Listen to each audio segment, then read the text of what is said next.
Today we're looking at two watches that have been dominating the watch world. We have the Black Bay 58 Black versus the Black Bay 58 Blue. Arguably some of the coolest watches around.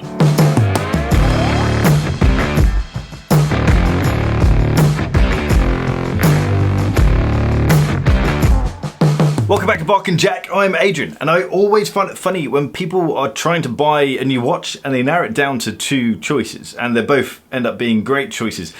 They go on to either ask people within the community, Facebook groups, forums and all that, I'm thinking about this watch or this watch, which one should I get? Because they've narrowed down two great watches, it doesn't really matter, you're going to end up with a great watch. Also, it's completely fruitless because I can't decide what watches you should buy and you can't decide what watches I should buy. So it's a completely personal thing, and asking the community is fruitless, but we all do it because we just want help with making that end decision. The problem is, up until now, up until last week, it's been quite easy if you're in the budget for a Black Bay 58. If you're close to the budget of the Black Bay 58, then you're better off saving and pushing for the Black Bay 58 because it's an infinitely better watch compared to any of its peers. Equally, if you're in a budget that is slightly more than the Black Bay 58, you're still better off getting the Black Bay 58 because it's better than most of the watches above it. Just above it. But Tudor's made it harder. Last week, Tudor launched the Black Bay 58 Blue. I guess we should start with the specs because that's a really easy thing for us to cover. The specs are exactly the same. These watches are pretty much identical. We have a 39mm wide case, the lugs are 20mm thick. We have a screw down crown giving these watches 200 meters of water resistance. The bezel is aluminium and unidirectional, and the movement inside is an automatic in-house caliber MT5402. This is a COSC certified movement with 70 hours of power reserve. The fact that Tudor, a watch company with their depth of heritage, have created a watch this good looking that is COSC certified with an in-house movement and that has 70 hours of power reserve for 2,700 quid is just absolutely incredible.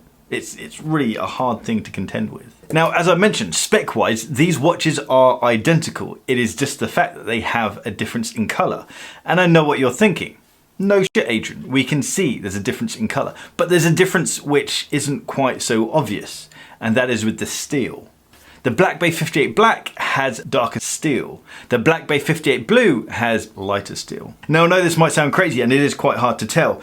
So here is a shot of the watches on a white background solely using sunlight. To make sure I wasn't seeing things, I actually used my kids to do a test. I gave each kid one watch, told them to go away, swap watches or not swap watches, come back and only show me the bracelet and see if I can guess which color the watch is just by looking at the bracelet alone. And I got 3 out of 3 correct. This might be hard to see on video, the way that my camera is capturing the color and then the way that your screen is portraying the colors, but if you see them in person, it is really very obvious. It's not a down point. I actually think this is a very clever point that Tudor have made to further separate these products and make them, although they are technically the same watch, they are now offering a very different package. So to point out all of the color changes, we have a black bezel versus a blue bezel. We have gold numerals versus silver numerals. We have a black dial versus a blue dial, gilt text versus silver. We also have faux patina lume versus white lume. We have a red triangle at 12 o'clock versus a silver triangle at 12 o'clock. And then we have the steel. We have darker steel versus lighter steel. There is one further color difference, which is getting a bit deep and doesn't really impact anyone, but it's just an observation. The Black Bay 58 Black, when illuminated under a black light or UV light, glows green. The blue one glows blue, but ultimately the lume is exactly the same color. When I did the initial video around the Black Bay 58 Blue, I mentioned that the reason I bought the Black Bay 58 Black is because I liked its versatility. It went with a lot of straps, it went with a lot of outfits. It's just one of those watches that just suits all occasions. My criticism of the blue is that it wouldn't suit straps and it wouldn't be as versatile. Now I stand by that point. The black is quite obviously a more versatile watch. However, when I played around with the blue and I did try it on various straps, I was actually blown away with how great it looked on different straps. And actually this is just gonna be not as much a strap monster as the black, but a little strap monster. One thing that stood out the most is on a leather strap, this looks Absolutely incredible. This is our mocha strap. You can get this strap over at barkandjack.com. Just a quick extra little plug. These other straps you're seeing here aren't yet released. These are unreleased Bark and Jack NATO straps. These are going to be our NATO strap 2.0. The new straps will be first launched to those who are subscribed to our newsletter. So if you want to get involved, just jump on barkandjack.com and fill out the little thing just on the front page to subscribe to our newsletter. That was an easy plug, but the point about the blue watch and straps is a genuine point. I was really quite surprised about, one, how great this watch looked on straps, but also how versatile the blue is. And that kind of goes back to my original point in the first video about the blue watch around the color of blue. This is a subdued blue. It's quite a dull blue. It's a faded, unsaturated, quite a grey blue, and that's probably what allows it to be so versatile with different straps. Is it's not a garish blue like on the Smurf, for example, and this isn't the one-trick pony that I thought it would be. The grey subdued blue does allow it to be quite a versatile watch. I thought this video was going to be a bit of a bashing of this watch, of the blue watch.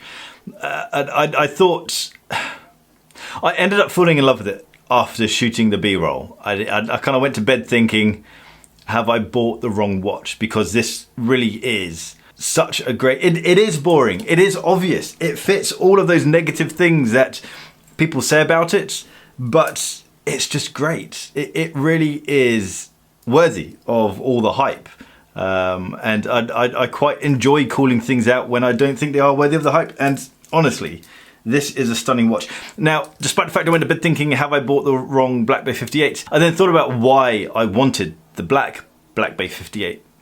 It's because I wanted a versatile watch. I wanted a daily driver. I wanted a watch that would suit all straps and wasn't limited to only certain straps. The differences are relatively small, but the results create a very different watch. To further categorize these or describe these, I kind of see the original, the black, as being a classic, being more traditional. It's a bit more classy, a bit more conservative. And then I see the blue as being the sporty, modern equivalent. It's a bit more exciting. Now, I guess the question is, which one should you get?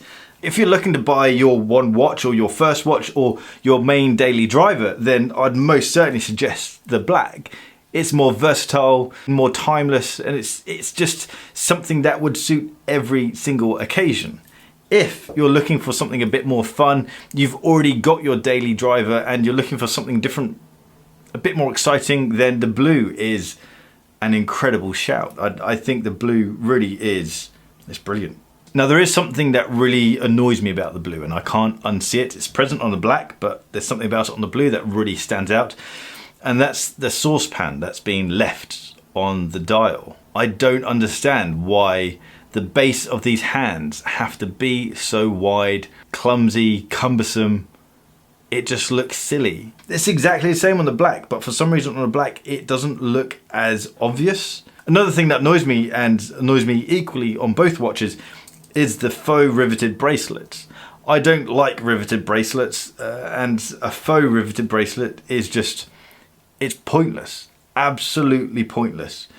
It's like having that plastic cover on the top of your engine in your car to make the engine look, supposedly look more beefy, but actually just looks crap and plasticky. I don't understand why people do that. That being said, it does disappear. When the watch is on, I never look down at the watch and see the rivets, because you're often looking, one, at the dial, or looking just straight on the bracelet, and you just don't really notice them. So it is a small detail and it does disappear, but if I was being critical, that's something that really stands out and pisses me off. Okay, whilst we're on the negative things, the hands do still annoy me. I don't like the snowflake hands. No watch is perfect, and it just adds to my conspiracy around the relationship between Rolex and Tudor. And that's another topic. I'll talk about that when I do my video around why I bought a Black Bay 58 for myself. Anyway guys, I'll leave you with this. I was reading a forum where a guy asked, I don't know if it was in jest or a genuine question, but he said, should I sell my Smurf, my Rolex white gold Submariner, the Smurf, for a blue Black Bay 58? And it got me thinking. If you're in a position of owning a white gold Submariner, a blue white gold Submariner, yeah, I think the Black Bay 58 Blue is a better looking watch. Granted, you don't get the fuck you status that the Smurf has, but maybe you can have a double fuck you status by having owned a white gold Submariner and then selling it for a steel Tudor. Just a thought.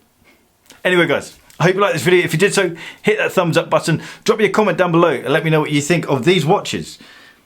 Blue or black, which one's the best for you? If you like the start of this video, then hit that subscribe button down the bottom there and a little bell icon so you get notifications when I drop a new video. If you want to check out articles and previous videos, then jump over to barkandjack.com. Also, check out our shop by clicking on the little shop button over at barkandjack.com. If you're on Instagram, give me a follow at barkandjack, and I'll see you guys next time. Take care.